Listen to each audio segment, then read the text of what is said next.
Hi hello friends, welcome back to సాహితీ students info. ఈరోజు అయితే మనం వేడివేడిగా జింజర్ గార్లిక్ సూప్ అయితే మనం ప్రిపేర్ చేసేసుకుందాం ఈజీగా పర్ఫెక్ట్గా వచ్చే విధంగా. ఇక్కడ ఫస్ట్ అయితే నేను జింజర్ గార్లిక్ని తీసుకున్నాను. ముందు అల్లంని అయితే నేను తురుముకుంటున్నాను. మీకు కంఫర్ట్ని బట్టి మీరు తురుముకోవాలని అనుకుంటే తురుముకోండి, లేకపోతే మిక్సీ పట్టుకోండి కొంచెం కచ్చాపచ్చాగా, లేకపోతే రోట్లో దంచుకోండి, మీ ఇష్టం. అది వచ్చేసి ఇక్కడ నేను ఫస్ట్ బాగా చిన్న దాంట్లోకి తురిమాను కదా, ఎంత తురిమినా రావట్లేదే అని చెప్పేసి మళ్ళీ పక్కన కొంచెం పెద్దగా ఉన్న హోల్స్లో తురుముకుంటున్నాను. ఇలా ఈ విధంగా అయితే నేను అల్లం వెల్లుల్లిని రెడీ చేసేసుకున్నాను. దీనికి కావాల్సినవి అయితే మనకి సూప్కి కావాల్సిన క్యారెట్, కొత్తిమీర, కొంచెం సాల్ట్, తురుముకున్న అల్లం వెల్లుల్లి, కార్న్ఫ్లోర్ అయితే 1 టేబుల్ స్పూన్ తీసుకున్నాను మనకి థిక్ స్ట్రక్చర్ రావడం కోసం, వాటర్ 1 గ్లాస్ తీసుకున్నాను, and ghee, pepper powder crushed pepper తీసుకున్నాను, మిరియాలు క్రష్ చేసి తీసుకున్నాను. మనం ఇక్కడ ప్రాసెస్ అయితే స్టార్ట్ చేసేద్దాం లేట్ చేయకుండా. ఇక్కడ నేను ఒక గిన్నె తీసుకుని అందులోకి 1.5 tablespoon or 1 tablespoon ghee తీసుకుంటే సరిపోతుంది. గీ ఇష్టం లేదు ప్రిఫర్ చేయడం అని అనుకున్న వాళ్ళు ఆయిల్ అయినా సరే తీసుకోవచ్చు. ఇక్కడ గీ అనేది మనకి వేడైన తర్వాత నేను ఇక్కడ అల్లం వెల్లుల్లి తురుముకున్నది వేసుకుంటున్నాను.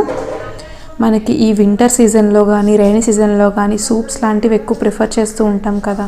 లైక్ కోల్డ్గా ఉండడం వల్ల ఏమైనా హాట్గా తీసుకోవాలనిపించడం, లేకపోతే కొంచెం గొంతులో ఇదిగా ఉన్న వాళ్ళు కఫ్ పట్టిన, లేకపోతే కోల్డ్ చేసినా సరే కొంచెం సూప్స్ లాంటివి తీసుకోవాలని అనిపిస్తూ ఉంటుంది.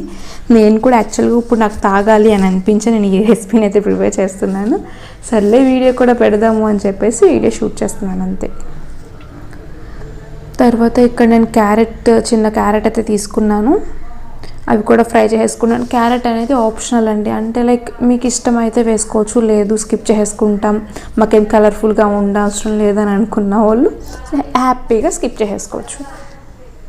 ఇలా క్యారెట్ కూడా కొంచెం ఫ్రై అయిన తర్వాత మనకి ఎంత వాటర్ కావాలనుకుంటే అంత. నేనైతే 1 టేబుల్ స్పూన్ జింజర్ గార్లిక్ తీసుకున్నాను కాబట్టి 1 గ్లాస్ వాటర్ తీసుకున్నాను, సరిపోయింది. వాటర్ బాయిల్ అయిన తర్వాత కొంచెం సాల్ట్ అండ్ క్రష్డ్ పెప్పర్, అంటే కొంచెం క్రష్ చేసుకున్న మిరియాల పౌడర్ని వేసుకుంటే సరిపోతుంది.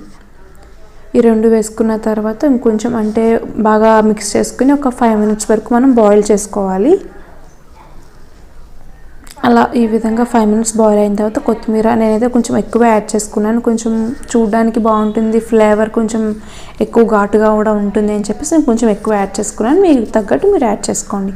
ఇక్కడ థిక్ స్ట్రక్చర్ రావడం కోసం కార్న్ఫ్లోర్ని మనం వాటర్లో మిక్స్ చేసే వేసుకోవాలి. డైరెక్ట్గా అనేది మనం అందులో వేసేస్తే అది గెడ్లు కింద కట్టేసి మనకి థిక్ స్ట్రక్చర్ ఏమీ ఫామ్ అవ్వదు, స్పాయిల్ అయిపోతుంది ఐటమ్ మొత్తం. కాబట్టి వాటర్లో మిక్స్ చేసి ఇలా ఈ విధంగా వాటర్ అనేది బాయిల్ అయిన తర్వాత యాడ్ చేసుకుంటే సరిపోతుంది. మనకి ఇక్కడ వాటర్ కూడా బాగా బాయిల్ అయిపోయినాయి కాబట్టి మనం కార్న్ఫ్లోర్ అనేది మనం యాడ్ చేసుకోవచ్చు. ఇలా కార్న్ఫ్లోర్ వాటర్ అనేది యాడ్ చేసుకున్న తర్వాత ఒక 2 to 3 మినిట్స్ మనం ఇలా మిక్స్ చేసుకుంటూ బాయిల్ అవ్వనివ్వాలి. ఇప్పుడు మనకి స్లోగా థిక్ స్ట్రక్చర్ అనేది వచ్చేస్తూ ఉంటుంది.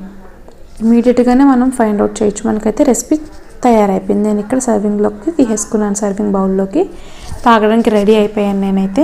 చూసారు కదా, మీకు నచ్చినట్టయితే ప్లీజ్ సబ్స్క్రైబ్ చేసుకోండి నా ఛానల్ని, అండ్ లైక్ చేయండి, షేర్ చేయండి మర్చిపోకుండా. ఈ వింటర్ సీజన్ కాబట్టి మీకు చాలా యూస్ అవుతుందని నేను ఈ రెసిపీని ఈ సూప్ని అయితే మీతో షేర్ చేసుకున్నాను. Thank you for watching.